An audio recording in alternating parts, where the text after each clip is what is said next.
अस्सलाम वालेकुम दोस्तों, मैं तंजीम अहमद स्कॉर फार्मेसी पे आप सबका स्वागत है। इस वीडियो में होम्योस्टेसिस के बारे में डिस्कस करने जा रहे हैं। होम्योस्टेसिस होता क्या है? ह्यूमन एनाटॉमी एंड फिजियोलॉजी का बहुत ही इंपॉर्टेंट टॉपिक है ये। हर एग्जाम में मोस्टली पूछा जाता है। होम्योस्टेसिस मीन्स कि बॉडी की ऐसी क्षमता जो कि बॉडी के इंटरनल इन्वायरमेंट को मेंटेन या स्टेबल करने का काम करे, उसे होम्योस्टेसिस करते हैं। दूसरी लैंग्वेज अगर हम बात करें कि एक्सटर्नल इन्वायरमेंट में कितना भी चेंजेस आ जाए, हमारी बॉडी की ऐसी क्षमता जो कि हमारे बॉडी के जो इंटरनल इन्वायरमेंट है उसको स्टेबल करने का या स्टेबल रखने का काम करती है, उसे होम्योस्टेसिस कहते हैं। अब बॉडी की बहुत सी चीजें हैं, जैसे temperature, pH, blood pressure, blood sugar level, इन सब को क्या करना होता है, मेंटेन करना होता है। अगर इसमें वेरिएशन ऑकर हो तो बहुत ज़्यादा कॉम्प्लिकेशंस ऑकर होने लगती हैं ह्यूमंस में। सेल का सर्वाइवल बहुत मुश्किल हो जाता है। इसलिए होम्योस्टेसिस मस्ट है, होम्योस्टेसिस ज़रूरी है। आइए देख लें कि किस प्रोसेस के माध्यम से होम्योस्टेसिस ऑकर होती है या हमारी बॉडी कैसे होम्योस्टेसिस मेंटेन करती है। होम्योस्टेसिस की डिफिनेशन आई होप समझ में आ गई होगी कि बॉडी की ऐसी क्षमता जो कि हमारे बॉडी के इंटरनल इन्वायरमेंट को स्टेबल या मेंटेन करने का काम करे, उसे होम्योस्टेसिस कहते हैं। आइए देख लें प्रोसेस। पहला है आपका सेंसर्स और रिसेप्टर्स। हमारी बॉडी में कुछ ऐसी सेल्स होती हैं, स्पेशलाइज सेल के नाम से हम जानते हैं, या कुछ ऐसे ऑर्गन्स जिसे हम सेंसरी ऑर्गन के नाम से जानते हैं, ठीक है। वो क्या करते हैं, वो एज ए रिसेप्टर्स वर्क करते हैं। रिसेप्टर को जैसे आप ऐसे समझ लें कि कोई चीज़ रिसीव करना। तो जब उन सेल पे या उस ऑर्गन पे कोई चीज़ इम्पैक्ट डाल रही होती है तो वो उसको सेंस करते हैं, और सेंस करने के बाद वो क्या करते हैं, मैसेज को कन्वे कराते हैं कहाँ पे, सेंटर नर्वस सिस्टम में, मतलब जनरली आपके ब्रेन में, जिसे हम कंट्रोल सेंटर के नाम से भी जानते हैं। अगर ये body temperature, pH, blood pressure, blood glucose level या इलेक्ट्रोलाइट्स, बॉडी में और भी बहुत सी चीज़ें होती हैं, अगर इसमें वेरिएशन आकर होती हैं, मतलब डेविएशन अगर हो रहा होता है, तो ये फौरन क्या करते हैं, उसको डिटेक्ट कर लेते हैं, और डिटेक्ट करने के बाद मैसेज को फौरन कन्वे करते हैं कहाँ, ब्रेन में, ठीक है, या कंट्रोल सेंटर आप उसको कह सकते हैं। तो सेंसरी या रिसेप्टर्स, ये आप समझ में आ गया कि ये सिग्नल को क्या करते हैं, फौरन डिटेक्ट करते हैं या वेरिएशन को फौरन डिटेक्ट करने का काम करते हैं, और डिटेक्ट करने के बाद ये सेंसरी न्यूरॉन के माध्यम से कहाँ भेजते हैं, आपके ब्रेन में, जिसे हम कंट्रोल सेंटर के नाम से भी जानते हैं। अब कंट्रोल सेंटर क्या करता है, जैसे ही इसके पास इंफॉर्मेशन आती है फौरन वो उसको रीड आउट करता है, और रीड आउट करने के बाद अप्रोप्रिएट रिस्पांस शो कराने के लिए वो मैसेज को कन्वे कराता है कहाँ पे, आपके इफेक्टर ऑर्गन पे या इफेक्टर सेल पे, कि भैया ऐसा मैसेज आया है, आपको ये काम करना होगा फौरी तौर पे। और वो ऑर्गन या वो सेल फौरन जैसा उसको रिस्पांस मिलता है, फौरन वो उस जैसा जो भी उसके पास मैसेज आया है वैसा वो रिस्पांस शो कर देता है। अगर हमें इसे एग्जाम्पल से समझना है तो आप बहुत अच्छे से समझ सकते हैं कि हमारी बॉडी में जैसे ब्लड ग्लूकोज लेवल, जैसे हम खाना खाते हैं तो उस टाइम क्या होता है कि हमारी बॉडी में ब्लड ग्लूकोज का लेवल बढ़ने लगता है, मतलब जो ब्लड में ग्लूकोज की मात्रा है वो बढ़ने लगती है। अब अगर ज़्यादा बढ़ जाएगी तो भी समस्या है, इसलिए उसको कंट्रोल करना है। एक इसकी लिमिटेशन होती है, एक लिमिट होती है, सेट पॉइंट्स होता है, उससे ज़्यादा डिविएट ना करे, ज़्यादा देर तक डिविएट ना करे, उस सेट पॉइंट पे उसको फिर से लाना है। तो उसी टाइम सेंसर लगे होते हैं, और वो सेंसर यही सेंसर या रिसेप्टर्स होते हैं, फौरन इसको सेंस करते हैं कि ग्लूकोज की मात्रा ब्लड में बढ़ रही है। फौरन मैसेज कहाँ भेजते हैं, ब्रेन को।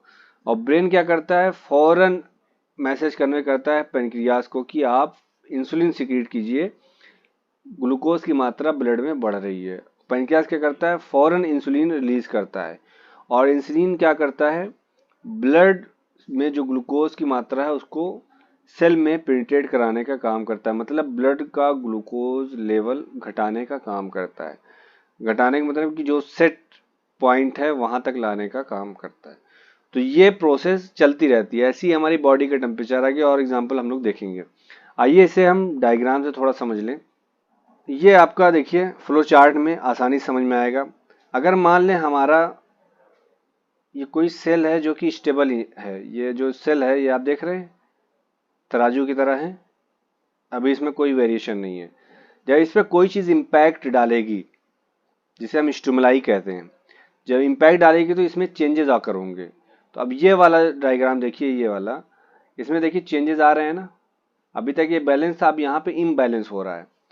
अब जब ये इम्बैलेंस होता है तो फौरन क्या करते हैं, वो जो सेंसर लगे होते हैं, जो रिसेप्टर्स होते हैं, फौरन उस चेंज को डिटेक्ट कर लेते हैं। क्या करते हैं, फौरन उस चेंज को डिटेक्ट कर लेते हैं।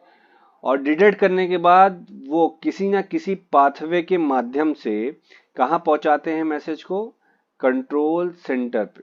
कंट्रोल सेंटर में जैसे आपका ब्रेन, ठीक है, और फौरन यहाँ पे मैसेज पहुंचा। अब कंट्रोल सेंटर ने उस मैसेज को रीड आउट किया कि क्या दिक्कत आ रही है, और जो दिक्कत आ रही है उसके अकॉर्डिंग फिर ये मैसेज भेजेगा किसी ना किसी पाथवे के माध्यम से, आउटपुट करेगा। यहाँ ये इनपुट हो रहा है और यहाँ ये आउटपुट करेगा।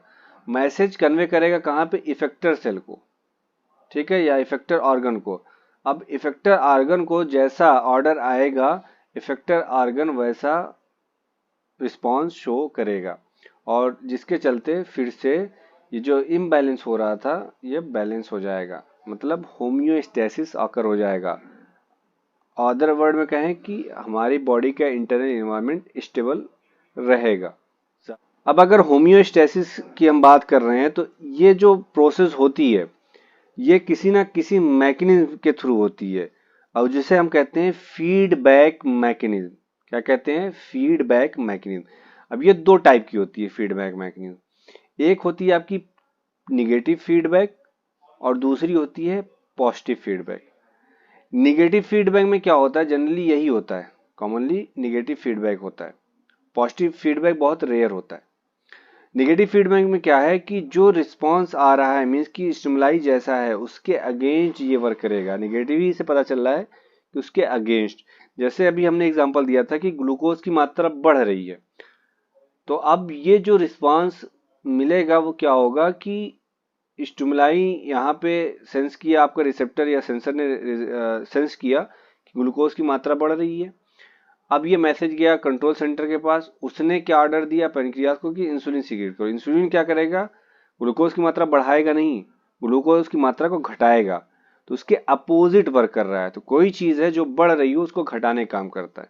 ऐसी अगर हम बात कर लें टेम्परेचर का, अगर बॉडी का टेम्परेचर एलिवेट हो रहा हो तो उस टाइम क्या होगा कि मैसेज कन्वे होगा, ब्रेन तक जाएगा, ब्रेन मैसेज भेजेगा कहाँ, स्किन को, और स्किन क्या करेगी, फौरन स्वेट का सिक्रीशन करने लगेगी, मतलब कि पसीना वहां पे निकलने लगेगा। उसके चलते क्या होगा, जो बॉडी का टेम्परेचर एलिवेट हो रहा था वो नॉर्मल आ जाएगा। अब यहाँ पे बढ़ रहा था, इसके अगेंस्ट ये वर्क कर रहा है, तो इसलिए निगेटिव फीडबैक कहते हैं उसको। ठीक है, यहाँ पे देखिए लाइन बाय लाइन पढ़ लीजिएगा आप लोग, इतना टाइम नहीं है, वीडियो बहुत लंबी हो जाती है।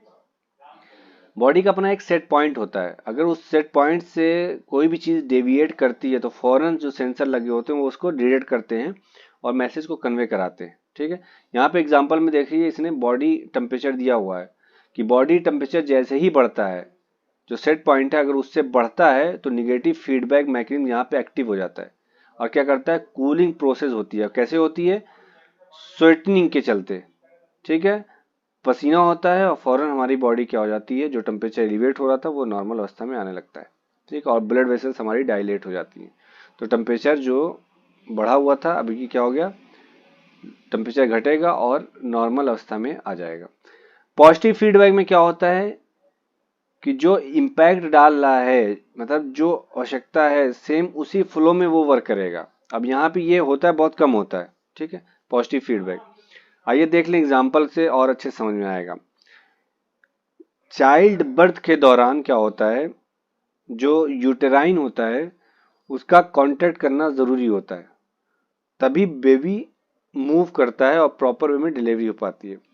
और जब बेबी क्या होता है कि सर्विस पे इम्पैक्ट डालता है, मतलब प्रेशर जब जनरेट होता है तो उस टाइम क्या है, कॉन्ट्रेक्शन बहुत ज़्यादा होना चाहिए, बट प्रॉपर वे में कॉन्ट्रेक्शन अगर ना हो तो क्या होगा, बेबी का मूवमेंट नहीं हो पाएगा। तो वहाँ पे कॉन्स्ट्रक्शन पहले से हो रहा है, कॉन्स्ट्रिक्शन की और ज़्यादा आवश्यकता है, जो कॉन्ट्रेक्शन ऑकर होना है वो और ज़्यादा। तो क्या होगा कि मसल एक तो कॉन्ट्रैक्ट हो रही है और जो प्रेशर पड़ रहा है उसके चलते वो मैसेज कहाँ जाएगा, ब्रेन में, कि यहाँ पे कॉन्ट्रेक्शन की और आवश्यकता है। तो ब्रेन फौरन क्या करेगा, पिट्यूटरी को आदेश देगा, पोस्टीरियर पिट्यूटरी ग्लैंड को, कि आप ऑक्सीटोसिन रिलीज करो। ऑक्सीटोसिन एक हार्मोन है, ठीक है, पोस्टीरियर पिट्यूटरी से रिलीज होता है। ऑक्सीटोसिन अब यूटेराइन पे क्या करेगा, असर डालेगा, उसके कॉन्ट्रेक्शन जो हो रहा था उसके कॉन्ट्रेक्शन को और ज्यादा बढ़ा देगा, ठीक है, इंटेंसिफाई कॉन्ट्रेक्शन आकर होगा, और जिसके चलते बेबी आसानी से बॉर्न हो जाएगा बेबी का, ठीक है। और जैसे ही बेबी का बॉर्न हुआ फिर से वो नॉर्मल अवस्था में रिटर्न टू नॉर्मल हो जाएगा, नॉर्मल अवस्था में आ जाएगा। तो ये पॉजिटिव, जिस फ्लो में था उसी फ्लो में आगे बढ़ गया। निगेटिव उसके अगेंस्ट। कुछ कुछ एग्जांपल यहाँ पे दिए हुए हैं, जैसे टेम्परेचर रेगुलेशन। होम्योस्टेसिस में क्या होता है, एग्जांपल होम्योस्टेसिस का, कि हमारी बॉडी का टेम्परेचर कैसे रेगुलेट होता है। तो जैसा कि आपको पता है कि 98.6 फ़ारेनहाइट या 37 सेंटीग्रेड ह्यूमन का बॉडी का टेम्परेचर होता है। बहुत नैरो क्या होता है, इसकी लिमिट होती है, अगर इसके बियॉन्ड जाएगा तो ह्यूमन को दिक्कत होने लगेगी। अगर यही फ़ारेनहाइट 107 हो जाए तो क्या होगा, ह्यूमन का सर्वाइवल बहुत मुश्किल हो जाएगा, ठीक है। यही कम हो जाए, 94 हो जाए फ़ारेनहाइट, तो भी दिक्कत होगी। तो बहुत नैरो सेट पॉइंट है। तो बॉडी टेम्परेचर को डिटेक्ट करती रहती है, ठीक है, जो सेंसर लगे हैं वो डिटेक्ट करते हैं। तो जैसे ही टेम्परेचर बढ़ा, क्या हुआ, स्वेटनिंग होती है और फौरन क्या होता है, टेम्परेचर डाउन हो जाता है। अगर बॉडी का टेम्परेचर ड्रॉप हो गया, बॉडी का टेम्परेचर क्या हुआ, ड्रॉप हो गया, तो फौरन क्या होगा, शिवरिंग होगी, वेसल जो हो जाएगी हमारी कॉन्ट्रैक्ट हो जाएगी, मतलब कॉन्स्ट्रिक्शन हो जाएगा, और उसके चलते क्या होगा, हीट प्रिजर्व होने लगेगी, हीट बाहर निकलेगी नहीं, और जिसके चलते बॉडी का टेम्परेचर धीरे धीरे नॉर्मल अवस्था में आने लगेगा। ऐसे ही ब्लड प्रेशर की बात करें हम, बॉडी का ब्लड प्रेशर, तो ये भी रेगुलेट होता है। अगर ब्लड प्रेशर ज़्यादा बढ़ गया तो भी दिक्कत, ज़्यादा घट गया तो भी दिक्कत। तो सेंसर्स डिटेक्ट करते हैं, जैसे ही ब्लड प्रेशर बढ़ा तो क्या होगा, यूरिन का आउटपुट ज़्यादा होने लगेगा, एडिलीन का सिक्रीशन कम हो जाएगा। तो जो भी चीज़ें हैं जिसके चलते ब्लड प्रेशर बढ़ रहा था अभी क्या हो जाएगा, नॉर्मल हो जाता है। ऐसे ही अगर ब्लड प्रेशर डाउन हो जा रहा है तो फ़ौरन क्या होगा, यूरिन का आउटपुट कम हो जाएगा और ब्लड का वॉल्यूम धीरे धीरे बढ़ने लगेगा, और जिसके चलते और वेसल्स आपकी कॉन्ट्रैक्ट होने लगेगी। तो इसके चलते ब्लड का प्रेशर जो डाउन हुआ था अभी क्या हो जाएगा, नॉर्मल अवस्था में आने लगेगा। ऐसे ही आपका ब्लड ग्लूकोज लेवल, अभी एग्जांपल हमने बताया था। ऐसे ही आपका पीएच बैलेंस, पीएच को भी मेंटेन करना बहुत ज़रूरी है। अगर पीएच आपका एसिडिक हो जाए तो आपकी सेल का सर्वाइवल बहुत मुश्किल हो जाता है। तो इसमें आपका किडनी बहुत इंपॉर्टेंट रोल प्ले करता है। किडनी है, रिस्पिरेटरी सिस्टम है, ठीक है, ये बहुत एसेंशियल रोल प्ले करता है कि इसको मेंटेन करने के लिए, पीएच को मेंटेन करने के लिए। होप वीडियो पसंद आई है।